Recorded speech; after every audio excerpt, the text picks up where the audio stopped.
Good morning, community viewers. Jean Lewis Dog Wheelchairs. We're outside today because it's gorgeous. About time we had some good weather. Skyler's here sunbathing, that's her favourite sport. Luna's having a little bit, but because it's a pug, she's got no eyelids, so the sun dazzles her. Anyway, just want to go back over this today because I have done it before, but quick. So anybody with a disabled dog or with mobility problems, recovering from surgery, myelopathy, anything like that, keep on viewing because you're going to get some interesting facts. So here they are. This one is Skylers Wheelchair, walking wheels. As you can see, I have said it before, but I think you'll be able to see it. This is a wetsuit, but I invented, well, not the wetsuit, I invented a purpose for it. And that was to slide over her wheelchair, as you can see. I'm going to do it a bit better than this, but it slid over, took the legs off, popped them back on. So simple. And the reason I did that was, when she came, she just had rings. The rings are still under there to give it support, but it's mainly that is making her life so much better. This is the quad. I'll just use that as an example to show you that's how Skyler came. This is what double amputee dogs are sitting on. And I thought, well, that looks very uncomfortable.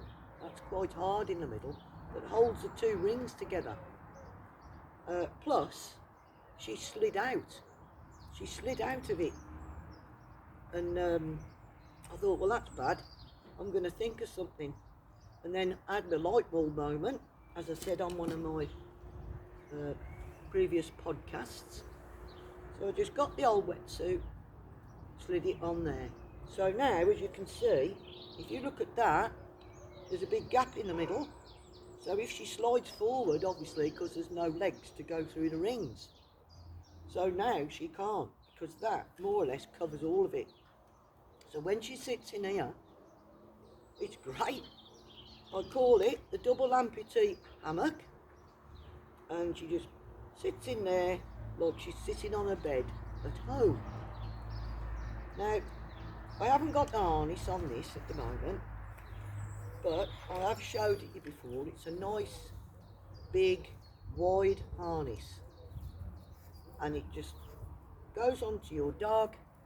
Then, first of all, before you pop her in, then you just pop her in backwards, clip the harness up, and she's ready to go. Ready to go. So, that's that. I'll just have a little drink. It's pretty hot today, but I'm welcoming it. So are the dogs. There's nothing that Skyler likes better than sitting out here in the sun, because she comes from Thailand.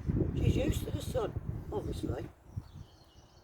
Waiting for one of her favourite little boyfriend dogs to come along, because even though she's got no back legs, believe me, she can run, and one of them's called Toby, our friend's dog.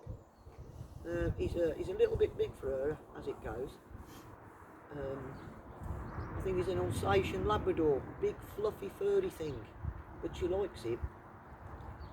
So, let's get back to the wheelchairs. So this one, the one I just showed you, is a quad.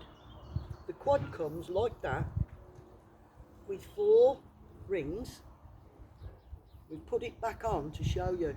When this came, we had this for Chica, and it will happen with a lot of dogs.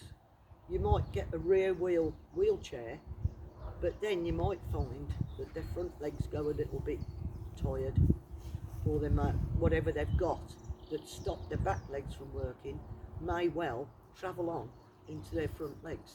Usually that's myelopathy. So it came like this. We popped him in and he couldn't move. got to tell you this. So we actually took these off and used a harness like we use with this one, the rear wheel one, and that worked a treat. So if you do get one of these and you have to have a quad, yeah, remember this, you're going to probably just pop your dog straight in it, because you're going to think, oh, well, that works all right. But as you can see, you imagine their front legs in here. It looks great, and they can stand in it and probably walk a few steps. But I don't think it will be a quality walk or runabout. So just remember, if you get a quad and it comes like that, just trial and error. If you can't move in them, take them off. They just come undone with the little screws that are on the inside. You've got a measurement so you can put them back, exact measurements both sides. Just remember, trial and error, because I did say before, you've got to customise these wheels to suit your dog. So that's that. As you can see, I've just zoomed in, you can see the measurements, so you can put it back in where it was. Because one thing about these, they have to be dead on each side, or your dog won't be able to walk properly. So try that. I've had a lot of people